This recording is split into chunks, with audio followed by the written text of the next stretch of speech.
Hello everyone, I hope you enjoyed that intro video of the Coastal Cathedral that I've constructed. The next segment of this video will consist of a quick tour on foot through the first-person lens to get a different feel for the cathedral. The construction of this church took a couple weeks and over 10,000 masonry wall blocks for its primary structure. The back is adorned with a golden oar imbued in the wall and a floating golden cross. There is an altar with a baptismal area marked by the castle belvedere and some musical instruments for the service. There's one chair behind the altar reserved for the priest. You may have noticed the water coming up from the floor. It is believed that even though this church has been assembled on watery sand, that the faith of the congregation will allow it to persist through time unscathed. Here also you can see a clear view of the massive stained cross that's presented on the front of the church. Going back toward the west wing of the church, we find a library packed with religious texts and tables full of written assignments passed down from the high priests. The monks that work here are highly educated and occasionally partake in alcoholic beverages. Making our way through the center of the church again, we approach the ceremonial table. This table is used as a central gathering place for the clergy and can be used for the congregation to place offerings. The opposite wing of the church, we enter the sleeping and healing quarters for those with piety in their hearts. Those afflicted with sickness are able to recuperate in these holy chambers. The chamber has also been bestowed with a holy shield for its years of service and dedication to the faith. This next segment is for those who are curious about the creation of the church, starting with the first block I laid down. I had no idea how to make a cathedral, so I just started laying down walls at this point.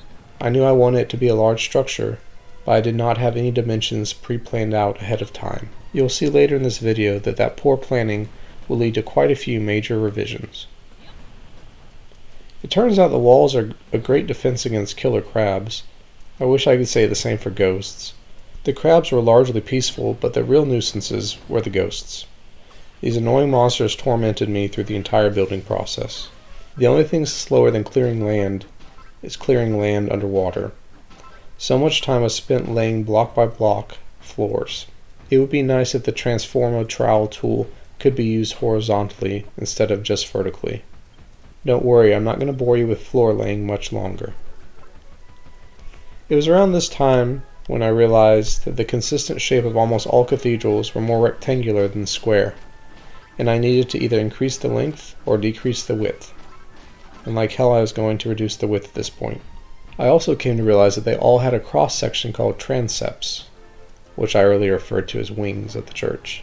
So I decided to add those in too. And of course, no grand cathedral would be complete without stained glass. I wish Dragon Quest builders had a better stained glass option, but alas they did not. The best I could do is just use window panes like the one demonstrated in the video. It took me an embarrassingly long amount of time to come to the realization that I could just utilize party members to fight off the ghosts for me, instead of me stopping to fight them off every time they disturbed me when I was building. Initially I had started with just a chimera for his flight ability, but then eventually I added Malroth and some other fighter to keep the ghosts off me as I worked. I also found a more efficient way to mass place walls that included adding a scaffolding and placing the walls at a -1 position and a +1 using the L and ZL buttons. That could very quickly make a 5x5 wall. The roofing wasn't difficult, but it was incredibly tedious. At one point I wasn't paying close enough attention and I misplaced a row. This resulted in me having to redo a major section. Luckily the roofing of the library and the dormitory was much quicker than the main body of the cathedral. I did decide to make a slight modification in design where I placed the portion of the roof closest to the cathedral, and I decided to make it flush with the wall. Another redo I had to do involved moving the pillars around. I had to do this a couple times to keep everything symmetric. One time I had moved them all perfectly, or so I thought, and then I realized one of the spacing between the two pillars was off by 1. As a result, I needed to increase the entire church length by 1 square. Luckily I had not completed the gold or adornment at this time. I decided to go with gold to give the cathedral a bit of uniqueness, and I felt that it was consistent with the beach theme and the golden golem in the front. In total it took about 100 blocks of ore to get this done, and I ended up expanding the original design a bit by adding an accompanying diamond shape beneath the original golden one and expanding out the initial golden one and putting a golden cross in the middle. I also noticed, actually just driving around in real life, that a lot of churches had this nice covering awning leading to their doors, so I added that as well. That was pretty late in the development of this cathedral. The windows in particular were quite difficult for me to get right. I originally put them flush with the masonry wall, and they were beautiful. But I noticed the cathedral overall felt too flat, with just the use of masonry walls and unidimensional. So I added a secondary block, a pattern vault wall, to give it depth. But by doing this, it overshadowed all the exterior sides of the windows that it touched. So I went back inside the cathedral, broke down the windows, and moved it out one space. But now the interior of the cathedral had this hollowed out feel because the windows were pushed out a square.